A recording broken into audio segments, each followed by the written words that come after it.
Are you ready for the weekend yet? We have events, news, and a guest for you to enjoy this Lake Life weekend.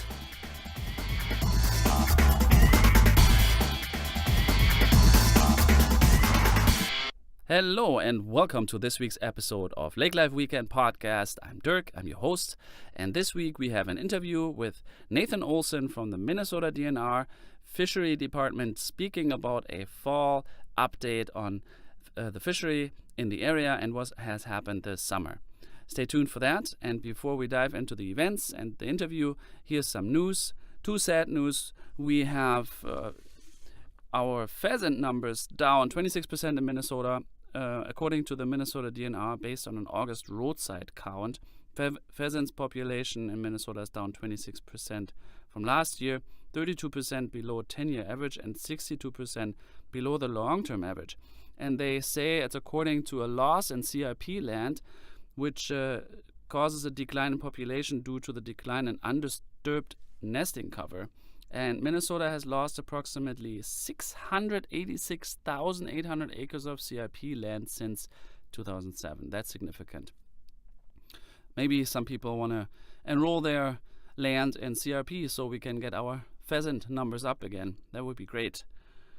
Another sad news is Elmer's Texas Barbecue near Otter Tail Lake burned down. Thank God there were nobody hurt. A little destination gone, and we hope that they will be able to rebuild it so that we have back Elmer's Texas Barbecue by next year. Some events this week. We have Cruise DL Night, September 13, 4 p.m. through 8:30 p.m. at the Detroit Lakes City Beach. We have Maplewood Sugar Shack Open House, also on September 14th, 3 p.m. The Sugar Shack at Maplewood State Park is having their grand opening September 14th with a ribbon cutting, tours, and demonstrations of maple syrup making and the equipment following.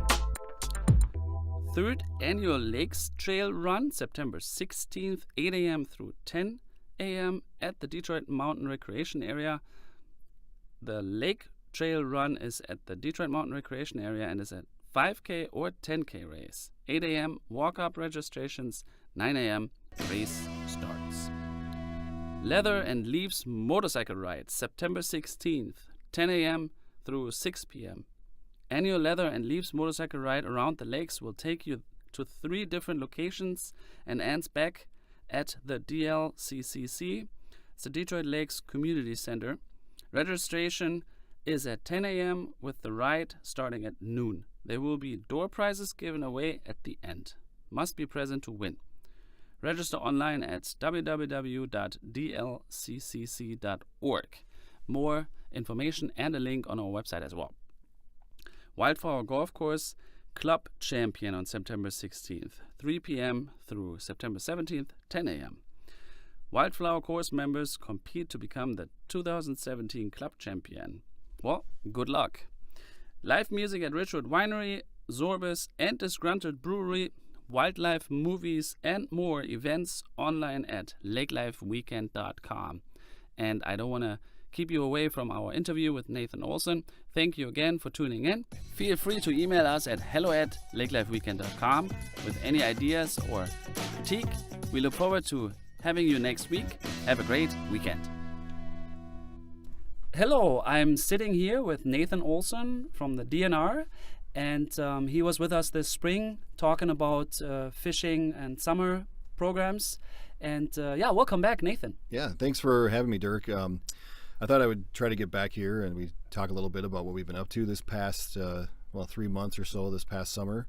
And hopefully we'll cover a little bit of what we're going to be doing the next few months. And one of the biggest questions that we get is, what do we do during the winter? And so hopefully we can talk a little bit about that too. Yeah, so, what does the DNR do? Like hibernating? Yeah. Well, it'd be nice if we could. But no, for the past few the past few months here this summer, one of the biggest things that we do is basically routine lake surveys. So I have a crew of 4 people, and sometimes they're out on 2 lakes a week. Doing just netting of lakes to see what the fish populations are like.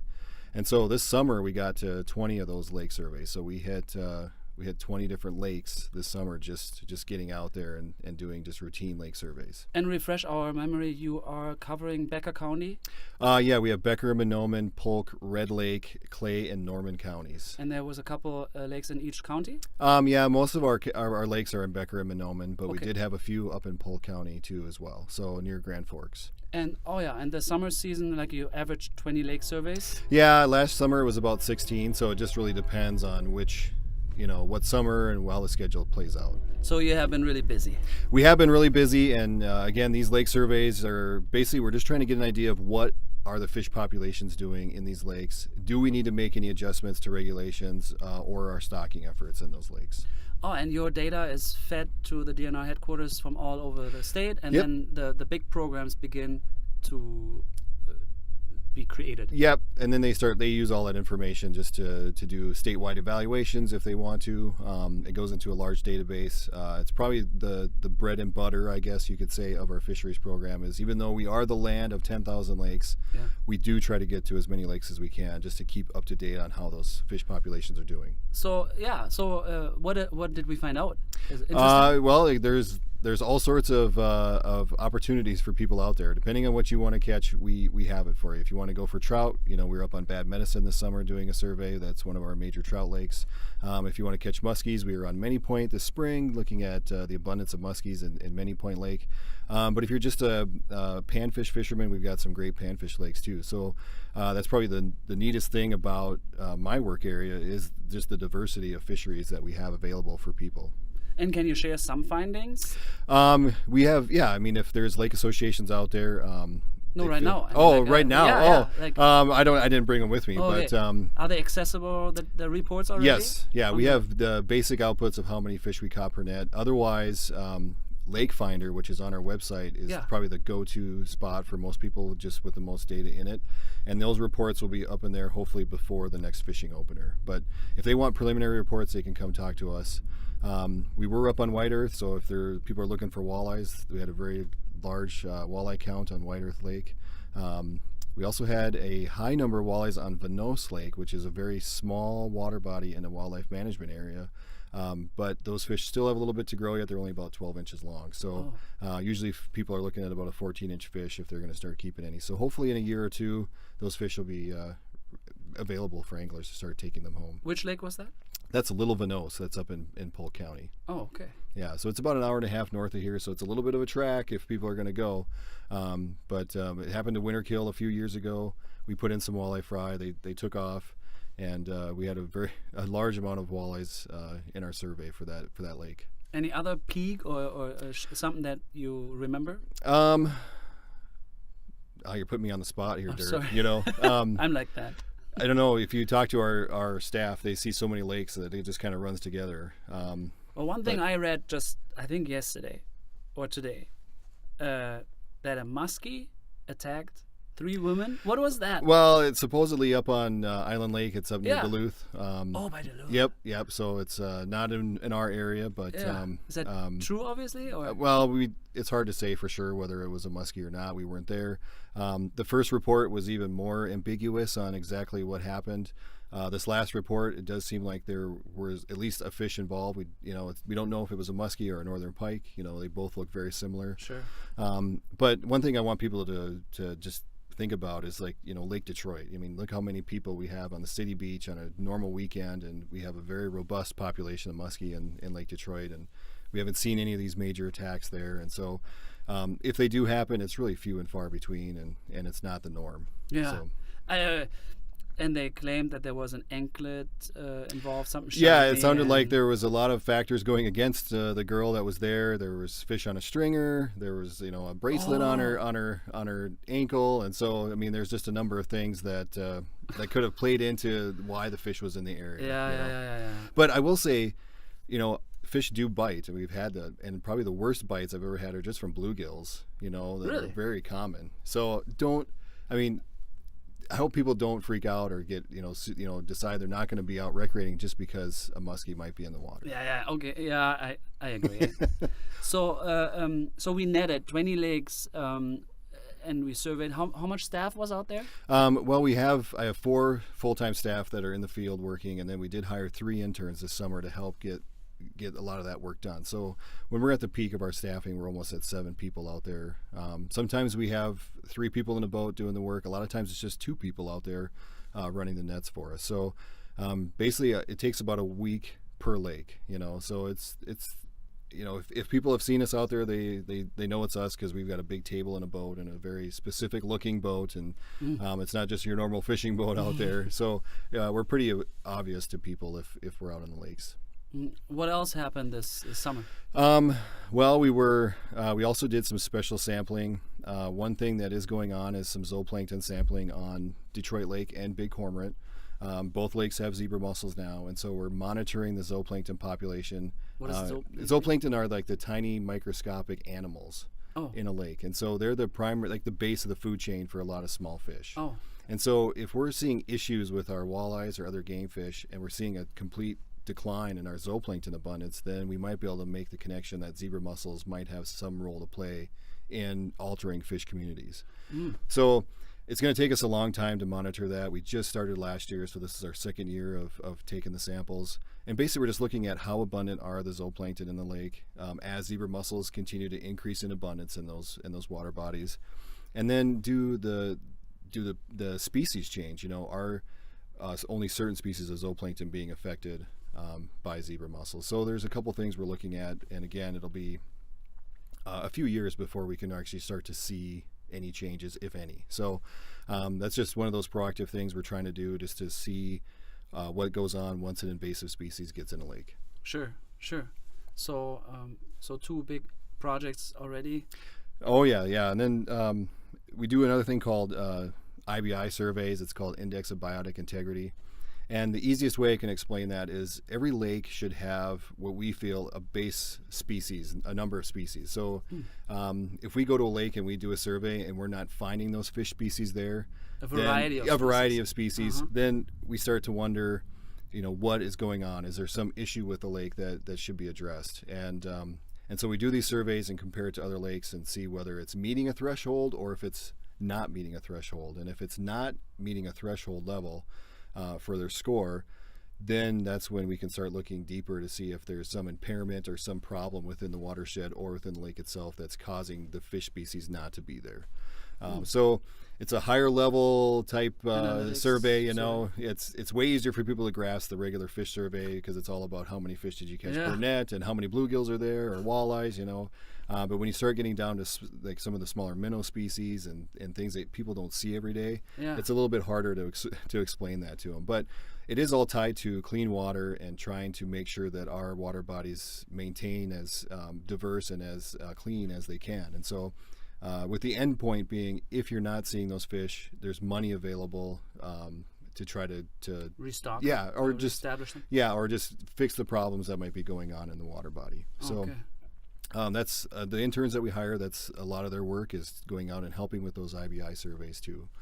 So it's mostly just being in the field as much as we can. It's only about 3 to 4 months that we can, during the summer when it's the peak of the season, that we can try to catch these fish. So we really have to be out there almost daily, just to try to get the work done. Yeah. And then that doesn't even end, coming this fall, so we start rolling into the fall. And we talked a little bit about walleye stocking. And we are now, we're kind of done with our survey evaluation stuff, and now we have to get to our walleye ponds where we've actually put walleye fry in from the spring. I remember. So how did that go? Did we have a good harvest? Yeah, we did really great this year taking eggs. That was April. Yep, that was April. No difficulties raising them? No, we had a great hatch rate. Actually, we had more fry than we expected to have, and so we were able to stock some other water bodies and try some other ponds. And basically, just to remind the listeners, the walleye ponds are basically wetlands that we put these walleye fry into, and we hope that they naturally just grow to about 5 or 6 inches, which we hope they should be now. In 6 months? Less than that, almost 4 months. Wow. And so if they have minnows available, they'll get even bigger if they can get on top of those and start eating them. And so we have about 25 ponds that we have to get to now in the next month and a half to see if there's any survival of those walleyes. and we also have to disease test a lot of those fish too.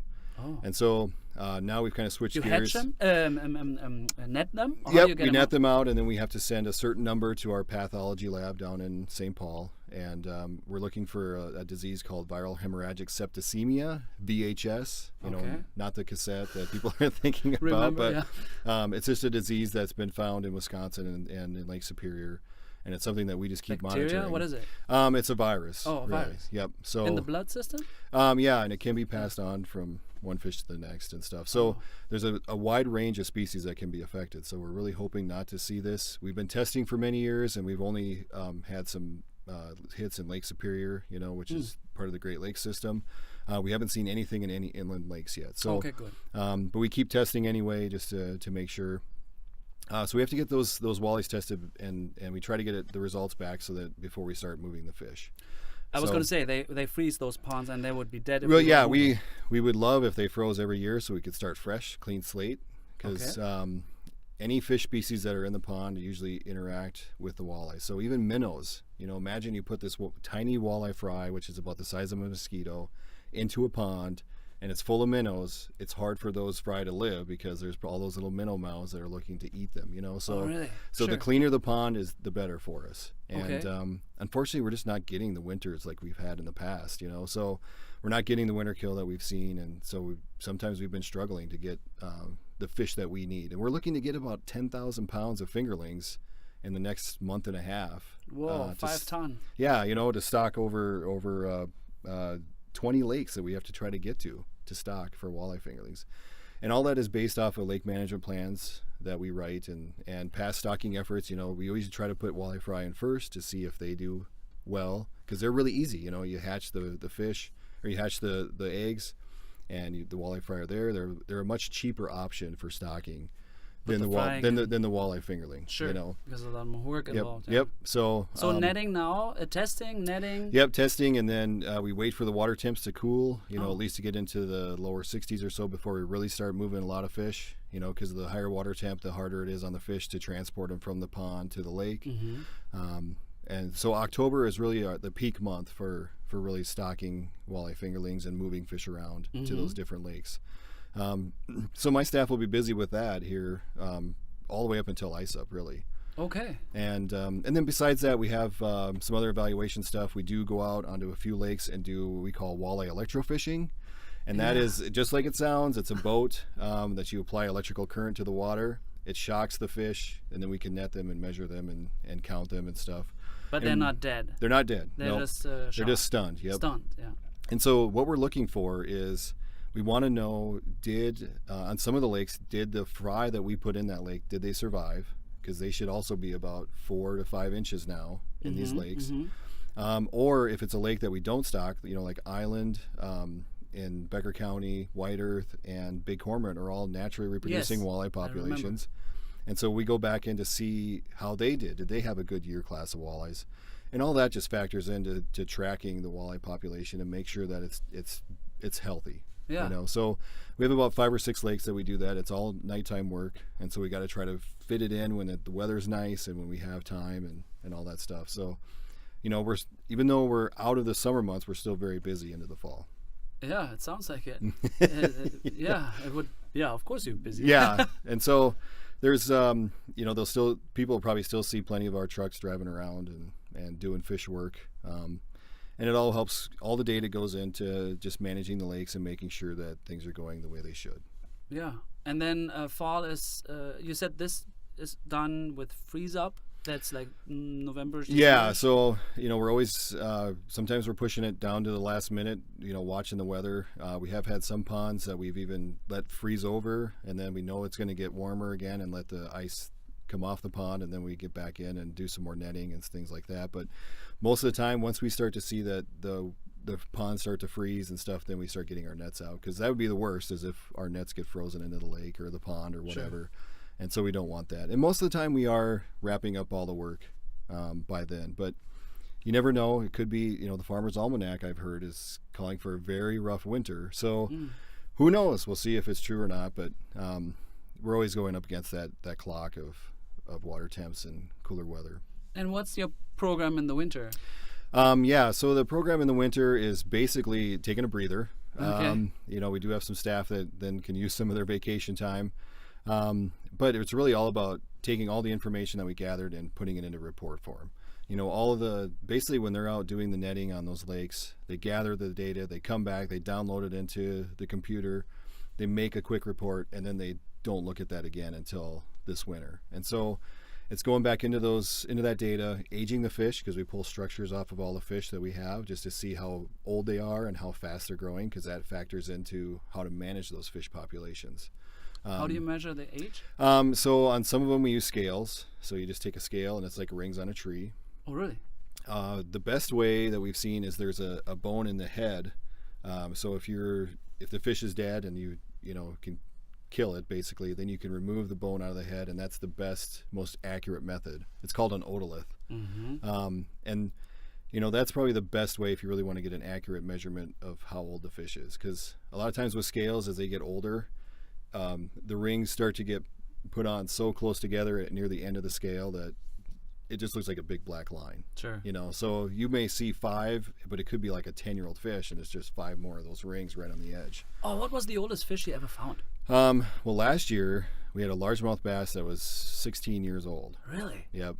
And it wasn't That's even old, that. right? It wasn't even that large. It was like 17 inches. And so, Wow. yeah. So that's just for people's knowledge, like bluegills. The really nice sized bluegills that are 8 to 9 inches. Those are almost 10 years old a lot of times. So, when people think, it's just a bluegill, it takes 8 to 10 years to replace a decent sized bluegill. So that's why I always try to tell people to be very conscientious about which species or what size of fish they keep and how many they keep, because you can basically curtail a population or cause it to decline just by overharvest of fish. Because the older are better for breeding? Yep.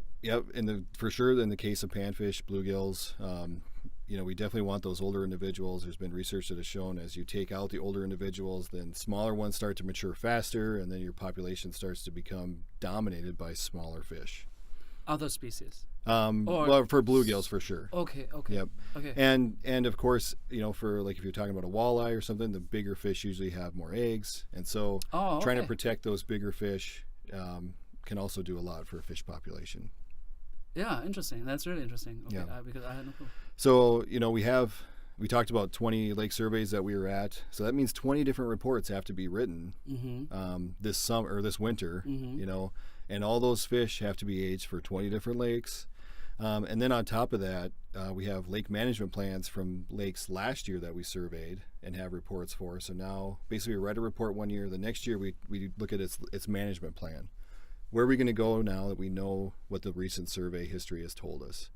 And so now you plan for the next season? And then, plan for the next 5 years almost on that lake. Are you going to continue to stock what you're stocking? Does it need a regulation? Are there any other social considerations that we should know about on this lake, or things that have changed that should cause us concern? And so that all goes into the lake management plan and basically guides our future efforts on that lake for the next 5 to 7 years. Oh, yeah. Okay, sure. So some of those plans, it's basically, hey, the populations looks the same as it did 5 years ago. It's going to be kind of on cruise control. Other lakes, it's more of like, we've been putting in more walleyes here for the last 5 years, and it hasn't done anything to the gill net catch per unit effort. We haven't caught any more walleyes, even though we're stocking more fish.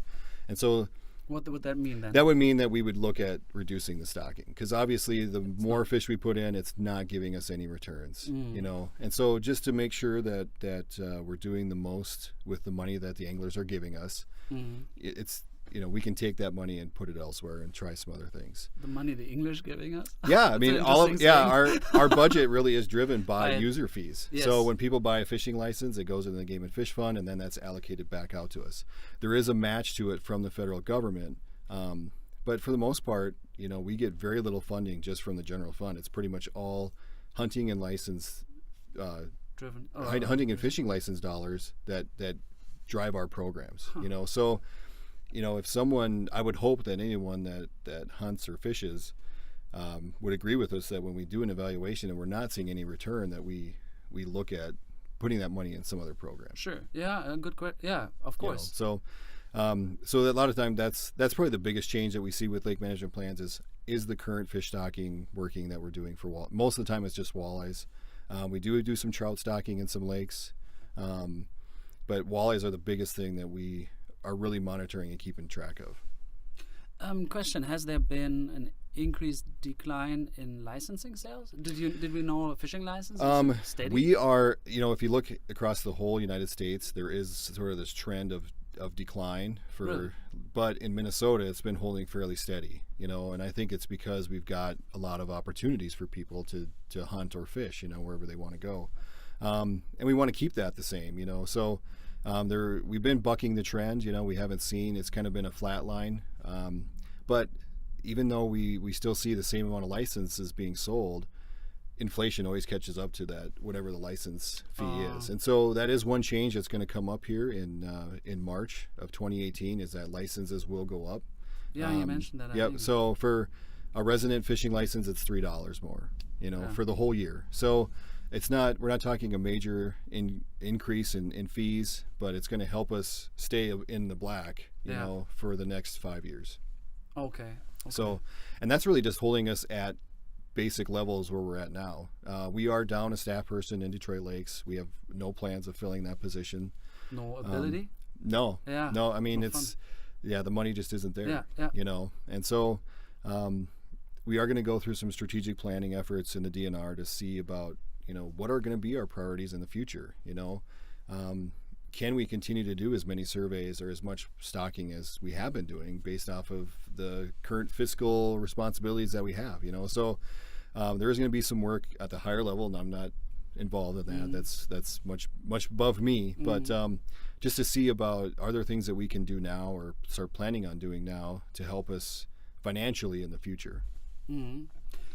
Another thing that popped up to my mind is there a violation? Like, do you have sheriff or DNR officers check licenses? Is there a lot of people without a license? Well, I think their biggest infractions that they're probably seeing are, like too many lines, or, one or two fish over the limit, or basic boating violations, like they don't have the right fire extinguisher or life jacket or something in their boat. But we do have officers that are stationed. Usually they have a very large area for one person, so if you haven't seen a conservation officer, it's because they're probably somewhere else in their work area, trying to do something. But so there are officers out there.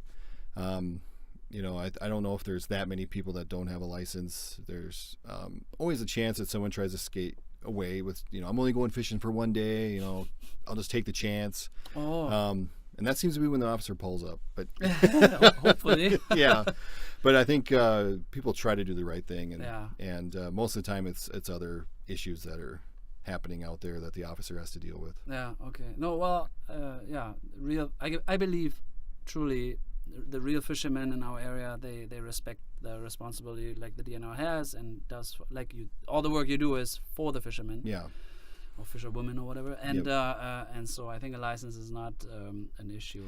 Well, and that's what we try to stress too. Is if you look at the cost, so even with the fee increase that'll happen in March, you're going to be for you as a resident to fish all year is $25. Yeah. Imagine. I mean, if I take my son and my wife to a movie, it's like $40 to $50. Just after tickets. For a couple hours. Yeah, for a couple hours. So. I hope that people realize that it's a great investment and activity that you can do all year round, So yeah. So we try to do the best that we can to make sure that we're not wasting those dollars. Yeah. Actually, everybody should just buy a license. How would that be? That would be great. Because, that would be that would be great. Even if I know when I have family that come in, I'm like, just get the because they might, I might be back, and it's just like, just get the annual license. I mean, to buy a couple day license. It's it's much. You might as well just buy the whole year, because it's not that much more to buy the whole year. Yeah. But it's just the nature of the beast. It's the same thing that any business deals with, is that inflation catches up and you have to start adjusting prices because the dollar doesn't go as far as it used to. So that's what we always have to deal with too. What else is happening in your office? You have you not just the fishing in your. You also have. Do you have something to share? Yeah, we have. obviously it's fall, so hunting seasons are coming up, and we do have a wildlife staff in our office as well as forestry staff and some ecological and water resources staff. But I think the hunting season is probably the biggest thing that are on people's minds, and just some highlights. They're saying that the ruffed grouse population is higher this year than it has been in past years. So people that like to go to Tamarack or kind of a little bit more northeast of Becker County here, they might see some good numbers of birds. Just be aware. There's make sure you're taking your prevention on ticks. That's one thing that keeps me out of the field a little bit is just the deer ticks and things out there. But there are And the reason why I say that is because we've been trying to make a big push in the DNR to try to prevent tick bites and things like that. How do you do that? I mean, seriously. My pants are they're impregnated with permethrin, and so Really? It's sort of like DEET almost, for like bug spray. But the foresters say they love it. If they have permethrin clothing, they really have no issues with ticks whatsoever. It repels the ticks from attaching. And so How bad is it on your skin, though? I heard DEET is really bad. Yeah, I mean it's they do have a material safety data sheet on it, but I think if you compare the potential exposure, I don't think it's as bad as DEET. And if you're going to be hunting in it, you're only going to have it on for a few hours. You're probably going to want to wash some of that clothes separate than the other clothes that you have, just to kind of keep it, all of your hunting gear in one spot, especially if you have it treated. But the consumer can buy that product? You can buy any clothing and send it to a company, and they'll Impregnate it? Yep. Really? Yep. And there are already products on the market that already have the DEET or the permethrin in it. But if you compare that to the issues I've seen with people that have had Lyme's disease, I would much rather almost take my chances with permethrin. But have you recently? We have a forester in our office that has basically a pacemaker because of Lyme disease. Oh, really? And he's younger than me, so he's only 30-some years old. I had a spring laborer that was going to work for me in the hatchery this year, and he lives up by Bad Medicine Lake, and got Lyme's disease and basically had to use a walker until he got antibiotics. And so it's a very serious issue. I know it is, but I really didn't see it that present. It's probably the number one. Well, I know it's the number one safety issue in the DNR. Obviously we're out in the woods and all over the place anyway. But for the normal hunter, I think they're going to at least want to either try to tape their legs or their bootleg shut, or use some sort of bug spray, light colored clothing so you can see the ticks and remove them. Make sure your dogs have some sort of protection, front line or something like that. Ticks this spring. On yeah, my dog, and they'll persist until there's snow cover. So, so just be aware. I don't want to freak people out, but it's just something that I would be aware of, especially even if I had my son in the woods, for sure. Because he's always digging around in some sort of woods or something like that. So, just be vigilant, do tick checks and stuff like that when you come back in. And if you're looking at trying to get the permethrin clothing, I'm sure there's Orvis or Cabela's or whoever's probably has all sorts of different options for you. Yeah, Google will know. Yeah. But what else is going on? Deer season will be coming up soon. Yeah. Everybody should note that there are some errors in the hunting regulations booklet that was printed. So make sure you check our website as well. And look for those corrections, because some of them pertain to you and some may not.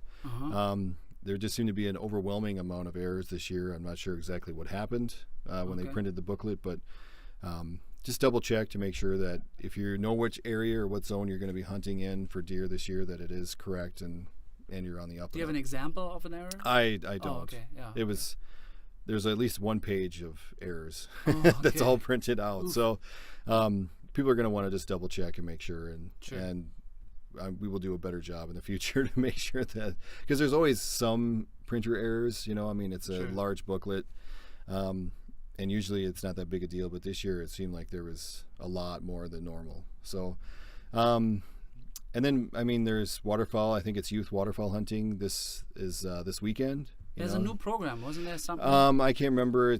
I know they've done it a few years, and like Hamden Slough sometimes has like a kids' day where they'll take kids out there. I'm not sure if that happened this year or not, but So kids waterfall opener is this weekend, and then it'll be the regular waterfall opener I think the following weekend. So there's a lot of seasons that are opening up. Check our website if you want to get the lowdown on what's going on. Again, they say there's good numbers of ducks, and so people should have some success. Good. Yeah. So yeah, I mean, otherwise it's just the busyness of the DNR. Our foresters are probably getting ready to do some logging contracts. Most of the logging that happens on our state forest lands happens in the winter.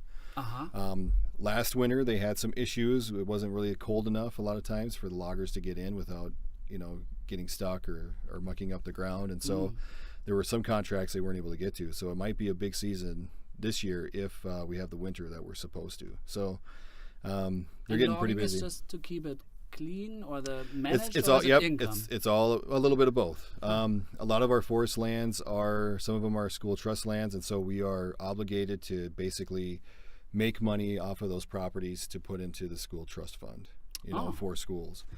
And what so schools? Oh, forest. for a school, yeah, like public schools. Oh, for the public schools. Yep.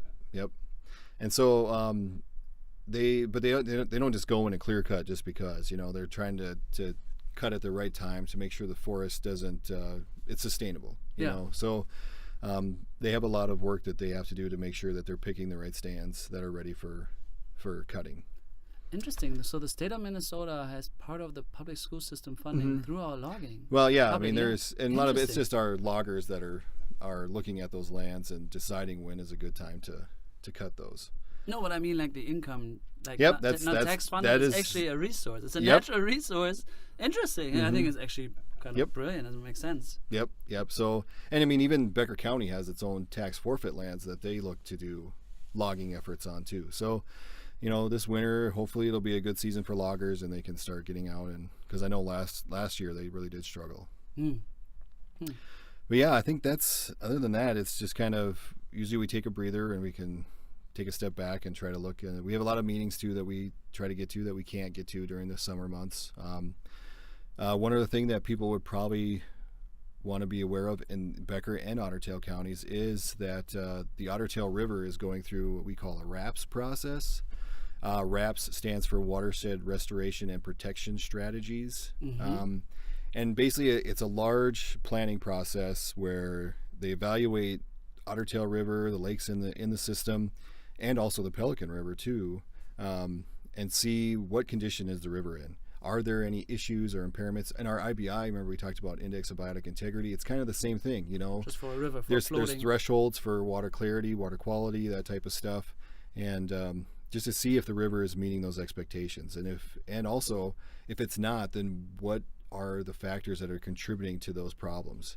And so hopefully by the end of this planning process, it happens about every 10 years is kind of the schedule for each river system, is by the end of this process we know what the problems are in the Otter Tail River system, what are some strategies we can use to address those problems, And if there are any. Yep, and then get money to help address those problems, And so that's being led by East Otter Tail SWCD, I believe, and actually right here in Perham. And so, but it's also helping with the PCA is also basically subcontracting out with the SWCD to do that work. So people may see some sort of public notice or something like that in the future about the RAPS process. That is good to know. That's coming up. It's a long process, so it'll be, for the next 2 or 3 years we'll be going through that. Oh wow. And so winter, when is the next? Then we speak again in the spring. After this is all like we the can, next 5 months or so. Yeah, I mean that would otherwise it's kind of boring for us. It's mostly just the same old. Yeah. Find a fish, stock it, Yeah. and then start writing reports this winter. So. Do you do anything ice fishing style? Like, do you actually cut holes and check the? No, we No. we pretty much No. rely on ourselves. Like if I'm out ice fishing or just listening to other reports, but we don't have a crew that runs around just to see what the ice thickness is or anything like that. Okay. So it's kind of left up to the angler to make sure that they're using their best judgment before they head out. Sure. Oh, okay, for safety. Yeah. Yep. Okay. Oh, well, just wondering. Yep.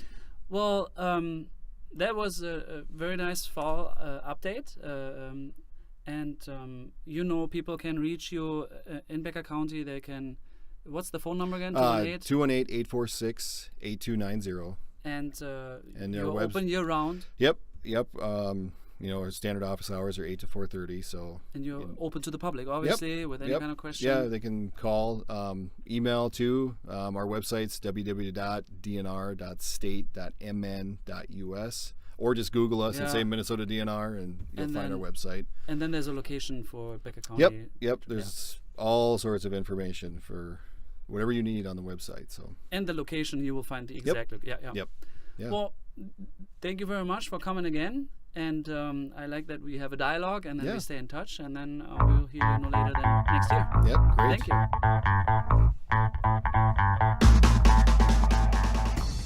Yeah, this was already our newest episode of the Lake Life Weekend podcast. We sure hope you enjoyed it. Tune in again next week with another great guest and updates. Always check out our website, lakelifeweekend.com, and if you have some comments, please feel free to email us at hello@lakelifeweekend.com, and you have a wonderful weekend ahead.